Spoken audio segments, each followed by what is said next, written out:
Brer Rabbit and His Tricks by Ennis Rees. Read by John Robledo. Brer Rabbit and the Tar Baby. Old Mr. Fox had long had enough of tricky Brer Rabbit's treating him rough, so he went to work and mixed a big jar of turpentine and sticky stick tar, from which remarkable mixture he made something to put other traps in the shade. He was out for revenge, and he didn't mean maybe, and what he had made he called a tar baby. He took it out to the road into town, and there he set the tar baby down. Then, having rid himself of his load, he hid in the bushes beside the big road, and just in time for hoppity-hippity, here came Brer Rabbit, lippity-clippity, sassy as any jay bird in the world. But even Brer Rabbit's eyeballs twirled when he saw the baby of Brer Fox's plot. Now, Riley Rabbit was certainly not the sort of creature that sits up and begs, but there he sat back upon his hind legs and said to the tar baby, trying to coax, "Good morning to you. How's all your folks?" Then, when the tar baby didn't reply, Brer Rabbit raised his voice up high and said, "Hello there! Good morning, I say! It sure is nice weather we're having today." But the baby just sat as a tar baby does, and old Mr. Fox lay low where he was. "You deaf?" said Brer Rabbit, "because if you are, I can yell a lot louder than I have so far." But the baby just sat as a tar baby does, and old Mr. Fox lay low where he was. "I know your trouble," Brer Rabbit said. "You are stuck up, and you got a big head. Well, I'm just the one to cure you of that. Now, if you don't hurry and take off your hat and say good morning to me like you should, I'm gonna draw back and wallop you good." At this, old Brer Fox peeped out of the bushes and chuckled a little down back of his tushes. Brer Rabbit kept yelling, asking and asking, but the tar baby, he just sat there a-basking. At last, Brer Rabbit drew back and blip! He hit the tar baby smack on the lip. And there Brer Rabbit got stuck up too. This creature he'd found was as sticky as glue, but the baby just sat, as a tar baby does, and old Mr. Fox lay low where he was. "If you don't let me go, I'll whop you again," said Riley, then hit him right square on the chin. And that fist stuck as the other one had. And now Brer Rabbit was sure feeling bad. Turn me loose, he said with a shout, "before I kick all your stuffing out." And so he kicked, still shouting demands, till both of his feet were stuck like his hands. But the baby just sat, as a tar baby does, and old Mr. Fox lay low where he was. And Brer Rabbit squealed and squabbled and squalled, and struggled and grunted and cussed and called, saying that if he wouldn't turn loose, he'd butt the tar baby, but what was the use? He'd no sooner butted than there Riley's head got stuck like the rest, and was his face red. For just about then out sauntered Brer Fox, innocent looking and kicking at rocks. "Why, howdy, Brer Rabbit," he said, half yawning. You seem to be sorta stuck up this morning." With that he laughed until he was sore, then rolled on the ground and laughed some more. At last, when Brer Fox had got back his breath, he said, "Well, Brer Rabbit, I'm tickled to death to see the close friendship that you have struck up with my tar baby, but since you are stuck up with tar in your hair, I've come here to haunt you. I've got you this time right where I want you. You just stick around, Brer Rabbit, and hush, while I light up a big pile of brush, so I can have rabbit barbecue. And with what's left over, I'll make rabbit stew." To this Brer Rabbit, as best as he could, said, "I don't care if you burn me with wood. Brer Fox, I'll even lend you a match, but please don't fling me in that briar patch." "If fire's too much trouble and has to be fed," said Brer Fox, "I think I'll hang you instead." "Hang me as high as ever you please," Brer Rabbit replied. "I'll swing in the breeze. Do what you want, Brer Fox, with your catch, but please don't fling me in that briar patch." "Well, since I don't have any cord to put round you for hanging, I think I had better go drown you." "Drown me, Brer Fox? Not a breath will I snatch, but please don't fling me in that briar patch. There's no water near, said Brer Fox. I suppose I'll have to skin you. Let's start with your nose. Go on, start, Brer Fox. Skin me good. Snatch out my eyeballs, slush out my blood, tear out my ears and my hair by the batch. But please don't fling me in that briar patch. Now old Brer Fox wanted badly to boast that he had done that which hurt Riley the most. So he took him up by the two hind legs, saying, I didn't know Brer Rabbit begs.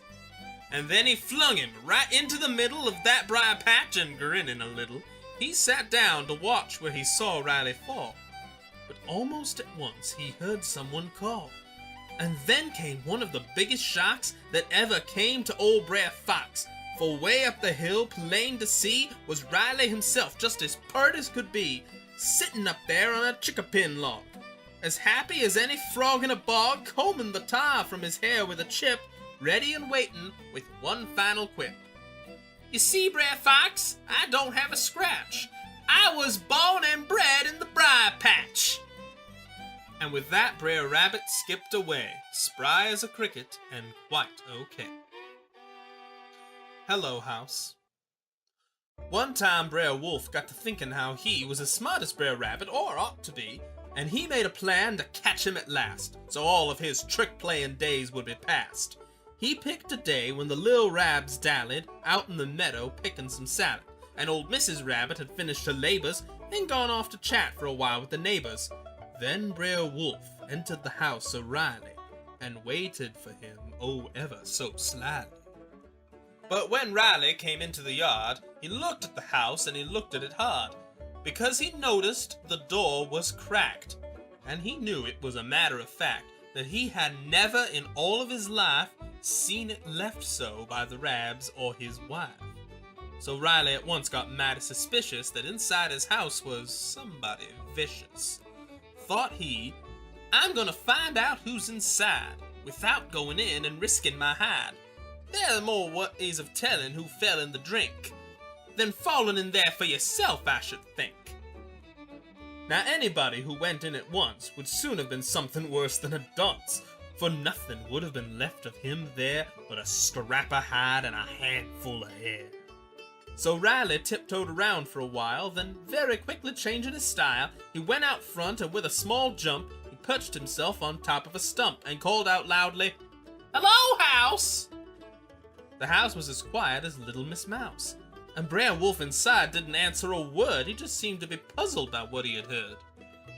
Then Brer Rabbit hollered, Hello, house, again, and Brer Wolf was puzzled worse than he'd been.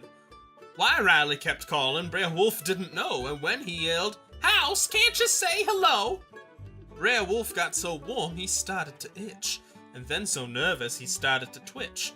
At last Riley hollered as loud as he could, Hey, house, you're worse than so much dead wood. What is the matter with you? Are you mad? Have you lost what little manners you had? At this, Brer Wolf felt awfully alone, and like he'd been hit on the funny bone. Well, I declare, Brer Rabbit said, that house acts just like it's sick or it's dead, because until now, whenever I tried to be friendly to it, it's always replied, Hello yourself, how's all the folks? Now, Brer Wolf wasn't too good at jokes, and when he heard that, he got shaky below, and the next time Riley shouted, Hello! Brer Wolf tried to sound as much as he could like he thought a talking rabbit house would, and he said in a voice like a frog's when he croaks, Hello yourself, how's all the folks? At this, Riley winked to himself and he said, What's the matter, house? Got a cold in the head? And then he sat back upon his rump and laughed till he almost fell off the stump. Brer Wolf, he yelled, that was not worth a dime. You'll have to stand out in the rain a long time before you'll be able to talk half as hoarse as a house that can talk. To me, of course. At that, Brer Wolf came slinking out for all the world like a low-down lout, and then made a break for home very fast, as if he expected a shotgun blast. And after that, Riley had more peace of mind, and was pestered less by Brer Wolf and his kind. Winnie Animus Grass and Whitney Whatmy Cake.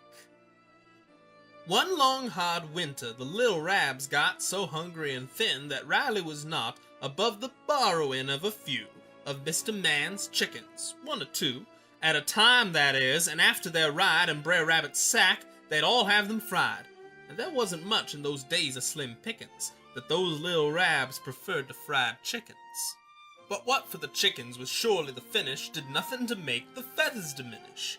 The feathers piled up until Mrs. Bunny said, "This is too much now, Riley, honey, so get these feathers out of here." And Riley said he had an idea. So he stuffed the feathers into a big sack and slinging it lightly across his back, he started off down the road that led past Brer Fox's house. And traveling fast, he got there soon, nor was he too late to meet Brer Fox coming out of the gate. Brer Fox said, "Good morning. Where are you going?" At this Riley stopped, puffing and blowing, and said, "Brer Fox, to the mill, perhaps. That is to say, if I don't collapse. This load I've got won't let me go fast, and I'm not sure how long I will last. I'm not what I used to be, you know. You may be real strong, Brer Fox, I hope so, but as for myself, you needn't doubt it. I'm on the downgrade, no 2 ways about it." Then Riley sat down as if he was stiff and wiped his face with a handkerchief. Brer Fox said, "What's in the bag, Brer Rabbit?" and came over to him just like he might grab it. "I'll bet it's either some corn or some wheat or something else even better to eat." "No," said Riley, looking all worn. "It's sure not wheat and it's sure not corn. It's just what I sell to Mr. Milver down there at the mill for gold and silver. To tell what it is makes me feel right funny, 'cause it's all I've got that's worth big money." At this Brer Fox pricked up his ears, but soon laid them back with a couple of sneers, because Brer Rabbit wouldn't say what he had in the sack that was worth so much pay. He kept on begging Riley to tell him. "What is it you got that you're gonna sell him? What is it?" he asked and asked and asked, just dying to know, until at long last, Brer Rabbit said, "Well, if you won't breathe a word to anyone else about what you've heard, I'll tell you what I've got in here. It's queer stuff, Brer Fox, mighty queer." Brer Fox crossed his heart and hoped he would die if he ever told so much as Brer Fly. To which Riley said, "Brer Fox, you'll pass. They call the stuff Winnie Animus Grass, and after it's been to the mill and ground, it's worth at least $9 a pound. The folks who buy it use it to make something they call Whitney Whatmy Cake." This made Brer Fox's eyes open wide, and lifting the sack, he said, "What's inside sure is a mighty light sort of stuffing. I don't understand why you're panting and puffing." You know," said Brer Rabbit, "the very few are as big and as strong, Brer Fox, as you are. It's heavy for me, and you can believe it. A little bit more and I'd have to leave it." At this, Brer Fox saw a good chance to nab it, so he said, "I'll carry it for you, Brer Rabbit, as surely as any old friend of yours should. A little walk will do me good." So planning to give Brer Rabbit the slip, he carried the sack at a goodly clip, till Riley looked back and saw Mr. Man, and said, "Brer Fox, I've gone all I can. You're just too much for me, I swear. You go on ahead and I'll meet you there." Grinning, Brer Fox said that he would bet he could go twice as fast as he had gone yet, and off he took with visions, alas, of what he would get for that very strange grass. Pretty soon Mr. Man came along and said, "Who's that I see with the bag up ahead? And do you know what's in it, Brer Rabbit?" At this Riley answered that he shouldn't blab it, but that was Brer Fox, and although he claimed to have grass in the sack, he looked so ashamed that Riley wondered, and there on the sack, he'd seen a few feathers from some chicken's back. At that Mr. Man said, "What, the chickens? So he's the one who's been stealing my chickens." And off he took, as also Riley, though he slipped along in the woods right slyly, where he could see Brer Fox and his load, and all that happened there on the road. Mr. Man very soon caught up with him, and asked him why he was looking so grim, and what it was he had in the sack. And Brer Fox swung it down from his back, and said it was just a great big mass of unground Winnie Animus Grass, which some folks thought was good to make something they call whip-me-what-me cake. Then Mr. Man said he'd like to see what Winnie-animus grass could be. So he opened the bag, and right up in his face, feathers flew out all over the place. Whereat Mr. Man grabbed Brer Fox's collar and made him whoop and made him holler. He said, "Oh, whip-me-what-me you!" And so he did until he was through. And Brer Rabbit laughed as hard as he could, for he indeed very well understood what old Brer Fox had hoped so highly to do with the bag he had gotten from Riley.